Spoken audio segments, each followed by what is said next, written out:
Matt Jasa here. Today I'll be doing some glass animals.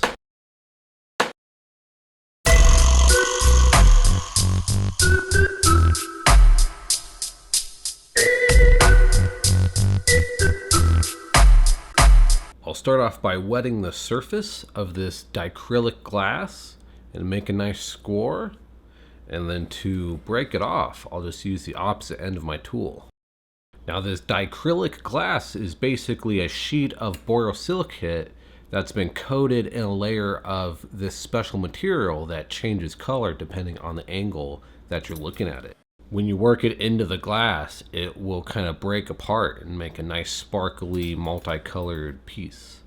It's pretty cool. And it's always good to start off by cleaning your glass, wiping it down with some isopropyl alcohol, as dust and that oil from your fingertips can cause bubbles or little imperfections. We're very picky lamp workers. And now I'm going to go ahead and start off on a simple turtle here. I'm gathering up the clear glass here. I'm holding it mostly level, a little bit at an angle, and this will make the body for the turtle. And I wanted to do this video because I realized I haven't uploaded any glass animals yet. And animals are really fun to do. I really enjoy making them and seeing people recognize what animal they are and be kind of surprised you can make something like that in glass. Now that dichroic coloring is very sensitive to heat, but I need to warm the glass up. So I'm going to warm it up on the opposite side since it's only coated on one side. I'm also warming it up farther out in the flame where it's cooler. And then I'll heat that gather up very hot and attach it to the dichroic side. And I want to seal all that dichroic coloring into the clear glass. I don't want it to be exposed or else it will start to discolor in the flame and leave gray streaks in my turtle. One thing when it comes to some of these projects and also in other areas of life, there's always more than one way to get to the same solution. So this is just one way to make a turtle. And there's a lot of details you can add into it, especially the shell. You can really focus on that pattern it has on its back. But for this little guy, it's going to be mostly a rounded back and a flat stomach. And I put the dichroic down where its stomach would be.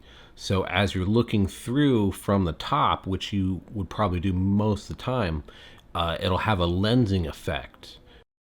The round shell on its back will magnify the dichroic underneath it, and it's going to look pretty cool. Now I'm just slumping it down on my paddle. You can kind of see it taking shape right now.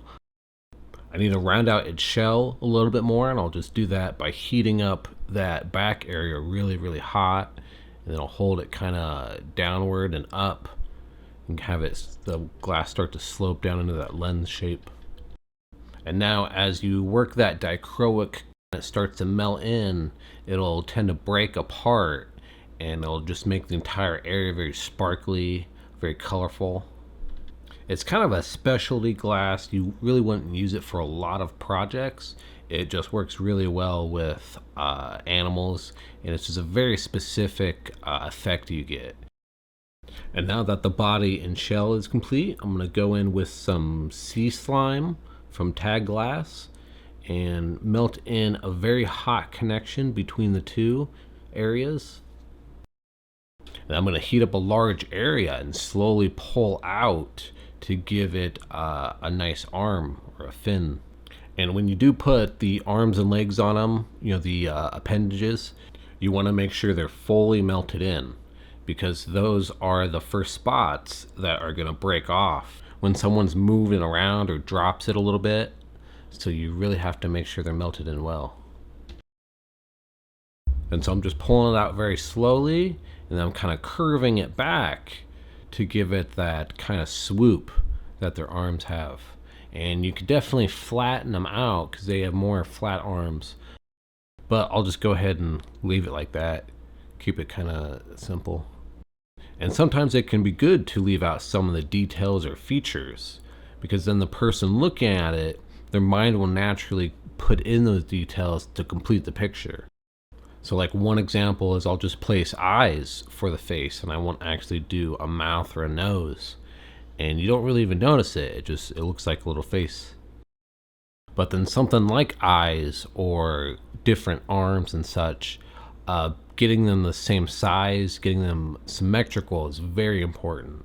You don't want one eye looking off in a weird direction and slightly larger or smaller. It'll just make it look a little goofy. And then to get it to look like the animal you want, it's always good to reference to a real picture of the animal. But then if you're trying to make kind of a cuter animal, just something that has a little bit more of a simpler kind of cute appeal, then it's good to reference a cartoon, cartoon animals. Because then they'll exaggerate those features that make that animal cute, and then you'll know how to match that.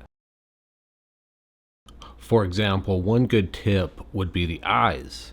A good cartoon animal has large white eyes and then little black dots for the pupils, whereas a real animal is just gonna probably have little black beady eyes. And now that I got his limbs done, I'm gonna start shaping up the head. I'm gonna gather up a bit of this colored sea slime glass. And you'll see here, I'm gonna marver that gather back a little bit by pushing it against a part of that rod in my other hand. Being molten glass, you think it would stick to that surface the moment I touch it onto there and start melting into it. But the temperature of the other glass is so low and it's such a quick press that it doesn't actually have time to melt and take shape. So the two pieces won't end up melting together. And now I'm gonna go ahead and put the eyes on my turtle. Now to minimize handshake, you can rest your arms and wrists against solid objects. And here I'm using the roller and a little bit of the torch. And that keeps them steady and allows me to place very straight eyes. And I'm not going to melt the eyes all the way in. I kind of want them to stick out a little bit. And I'll go ahead and attach a colder punty here and melt off the neck. And the cold punties are done by using less heat. You don't melt in the two pieces completely, just the surface. And then when you give it a slight whack later, you can remove the punty without leaving much glass. And I'm gonna kind of pull out the back a little bit before I remove the punty, just to give him kind of that little back tail.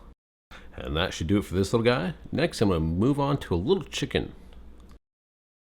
I'll go ahead and use this yellow rod, and you'll notice that it changes red very quickly when it gets hot.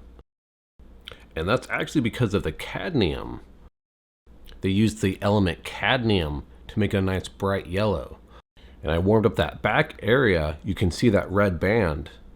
And that's because cadmium will melt at a lower temperature than the borosilicate. So as it heats up, it begins to glow before anything else does. So it causes the rod to look like it's changed color to red, but it's only temporary. Once it cools back down, you'll see it shift back to yellow. And that makes it a great way to be able to tell how hot your project is.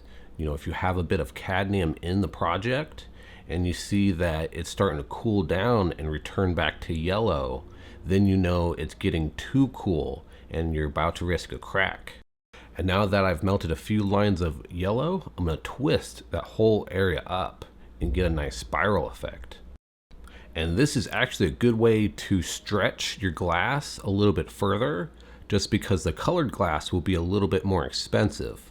So you can coat it over clear glass, and a color like this, which is opaque and won't let light through it, it'll make it seem like you used a whole gather of that color when in fact it's mostly clear and just a layer of color over it. But you can really get a lot of different effects depending on how you work it. For this one, I left a little bit of clear showing between the yellow. So as I twisted it up, you'll see the yellow is twisted on the clear. And that just gives it that effect that you know what it's made of. You can tell it's made of glass or something transparent. And the reason I did that was the same reason for the glass dice. At a first glance, when someone looks at it, they think it's plastic or something kind of mundane. So I like to find little ways to make it really look glass-like, give it those glass characteristics. And I do want to welcome some of the new subscribers to the channel. If you've enjoyed what you've seen so far, go ahead and hit that like button. You can leave a comment, a question, suggestion, or just to say hi. And this is a small little chicken. For his eyes, I went with a blue, and I'm going to go ahead and bring in some orange for the beak and feet. Now when doing feet and legs, it's always better to balance it on 3 legs instead of 4, like a tripod. And that's because with 4 legs, the object will wobble back and forth. But on 3 legs, the whole object will tilt in the direction of the shorter leg. And one trick to do that with a 4-legged animal is to lift one leg up in the air and then position the other 2 out so that it's not slanted. Or if it has a tail, you can use that tail as one of the legs. And that's what I'm going to do for this one. I'm pinching the tail out now.